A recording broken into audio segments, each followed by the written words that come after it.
اخوانيه يا اخي ضم احتضن الكل. انا ما اعرفش اذا كان مكتب الارشاد هو اللي مضايق الرئيس ولا لا، ما يقعد معاهم ويقنعهم ايضا.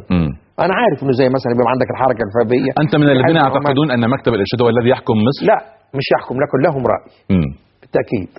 يعني انا اعتقد ان جزء كبير جدا من قناعات الرئيس مرسي كان ممكن ان يكون اكثر رحابه مما هو حادث الان من معرفتي الشخصيه له.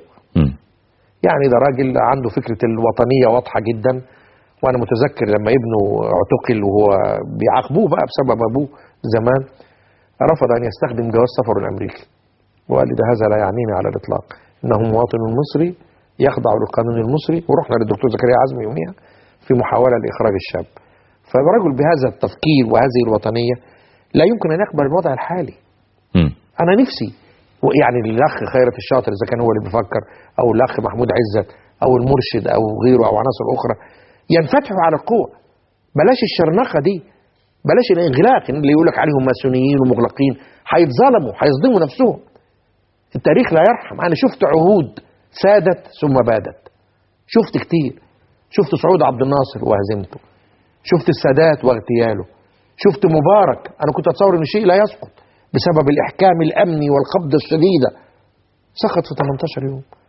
يا اخواني ليس هناك شيء كبير على المستقبل، يعملوا حاجه سريعه. ايه تاني يا فندم؟ انا مش ضدهم. ايه تاني يا فندم؟ حكومه انقاذ كويس. ثانيا ان يعلن ان القوات المسلحه هي ملك للوطن المصري جميعه، وان لها قدر من الحصانه الضمنيه عشان الناس ما تقلقش، وعشان القوات المسلحه نفسها ما تقلقش. ما بيقولوش هذا لكن تشعر بهذا. خلاص، خصوصا بعد حكايه الاطاحه بالمشير، وهو ده امر كان طبيعي من اجل عدم ازدواجيه السلطه. انما لازم تطمن الناس دي ان القوات المسلحه جهاز له استقلال ذاتي في اطار الوطن، ولا يعمل بالسياسه، ولا يدخل في الصراعات السياسيه ابدا. خلينا محترمين. انا لو دخلته يبقى رجعت زي زمان تاني، مشكله كبيره جدا. تالت حاجه اقوي جهاز الشرطه. جهاز الشرطه فيه قوة كثيره رافضه لما يدور. انا رحت احدى المحاضرات في احد اجهزه الشرطه، اتخضيت. الناس قلقانه ورافضه لما يجري وحاجات غريبه جدا. الله، ايه يا جماعه امال ده انا فاهم لكم غير كده؟ لا، ازاي ده هتقدر تديه تعليمات ينفذها في يوم من الايام؟ يا عم احتوي الجميع، كن اب لهذا الوطن كله. وانت راجل ابن فلاح مصري من محافظه الشرقيه، كادح، درست بره، خدت اعلى الشهادات، عدت، ما انتش متعور في حاجه. يعني يوم ما قال كلمه عبد الناصر دي كانت لطيفه، حركه ذكيه. انني يريد ان اكمل ما بداه عبد الناصر. يا سيدي ابتدي تتكلم بهذا المنطق.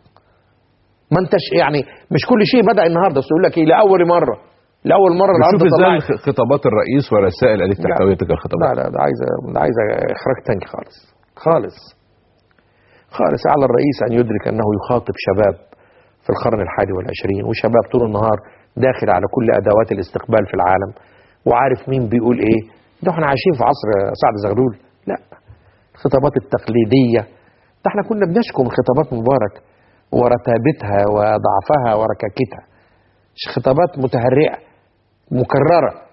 هي تعرف اسلوب جديد للتخاطب. يعني اولا لا يكون التخاطب من المساجد ابدا. دي بيوت اذن الله ان ترفع وان يذكر فيها اسمه. ما هياش ساحه سياسيه. وانا ما بقاش قبطي فبقى حاسس بالعزله انك بتكلم من دار العباده الاخرى، خصوصا انك انت لم تزور الكنيسه اطلاقا منذ توليت. ايه فيها ايه؟ عيب الايه الخطير في هذا؟ يعني مش فاهم انك انت تحتوي الاقباط وتحتوي المسلمين وتتكلم الى الشعب المصري ككل، وترفع من قدر المراه شويه. يعني في كلام انه في محاوله للاقلال، وانت وانا كنا حاضرين اجتماع قريب وشفنا فيه الوضع شكله ايه. صحيح. في ضياع لكثير. هو عشان بعض حقوق المراه كانت مكتسبه عن طريق السيده